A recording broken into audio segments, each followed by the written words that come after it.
with Dr. Dan Dobkin. Dr. Dobkin holds a PhD in physics from Stanford, and he is also the author of The RF in RFID. Dr. Dobkin, welcome to the RFID Network. Thank you, Louis. So, Dr. Dobkin, if I want to track someone from satellite using a passive RFID tag, is it really possible to do that?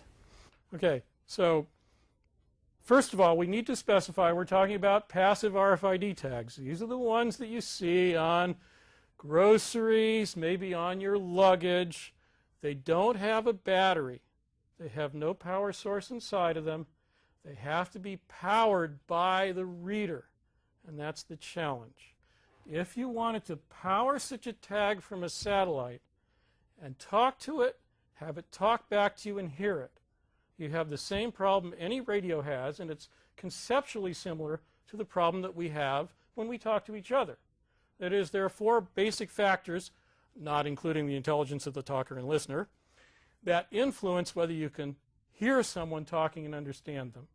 They are, first of all, we'll use this microphone, how loud I speak. If I speak loudly, it's easy. And if I speak quietly, it might be difficult for the microphone to pick up what I'm saying and the listener to decipher it. Secondly, how far away I'm influences the sound that's heard by the microphone. It gets loud here, and it gets softer as the distance between the transmitter and receiver increases. Thirdly, and this is something a little less familiar in speech, but it is used, if you have a directional antenna, a means of not creating more sound energy, but merely putting it where you want it, you're louder if you're pointed in the right direction, and not as loud if you're pointed in the wrong direction. And then finally, the sensitivity of the microphone or the listener matters.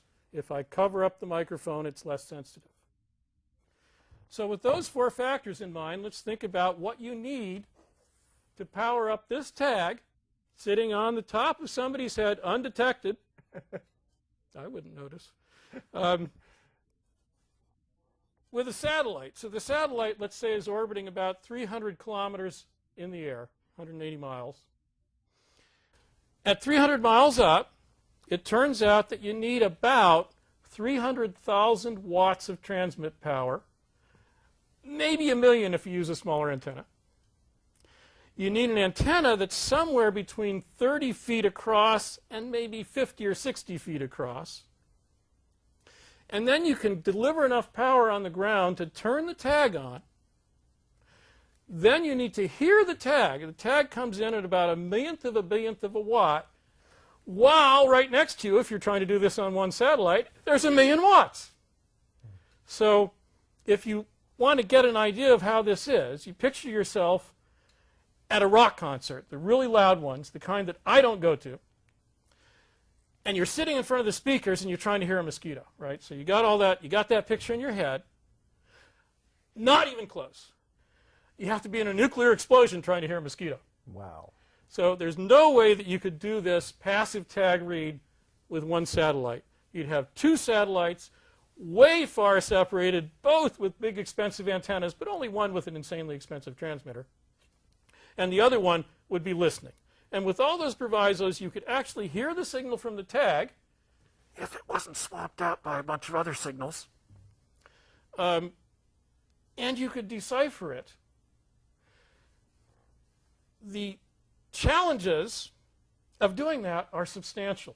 In order to put it in perspective, the International Space Station, which is the largest, most expensive orbiting object so far created, has about 100,000 watts of total power available to it. So we have something like 600,000, 700,000, 1,000,000 watts we have to deliver.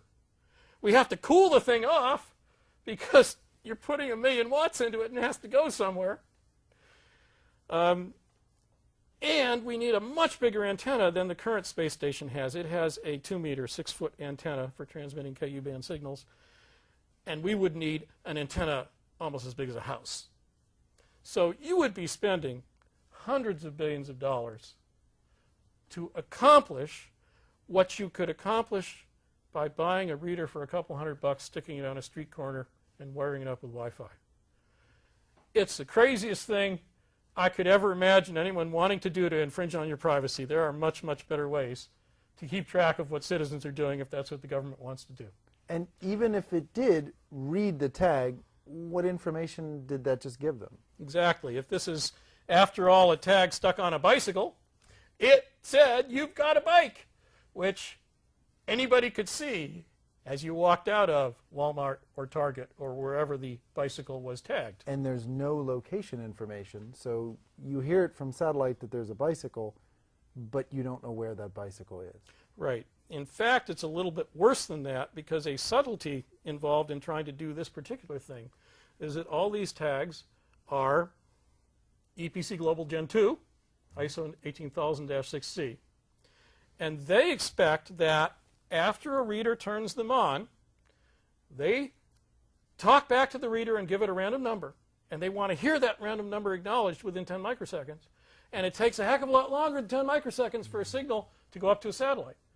So the only way you could do this is to send an inquiry down, and then 10 microseconds later send a random number, and 1 out of every 64,000 tags responding will have that random number, and you'll get it right, and they'll talk back to you. But you have no idea which tag you addressed and where it was, and you can't get it repeatably. You won't be able to read it the second time. You'll read some other random tag. So it's not doing any good whatsoever. It's really, really hard and really, really silly, yes. Dr. Dan Dobkin is the author of The RF and RFID.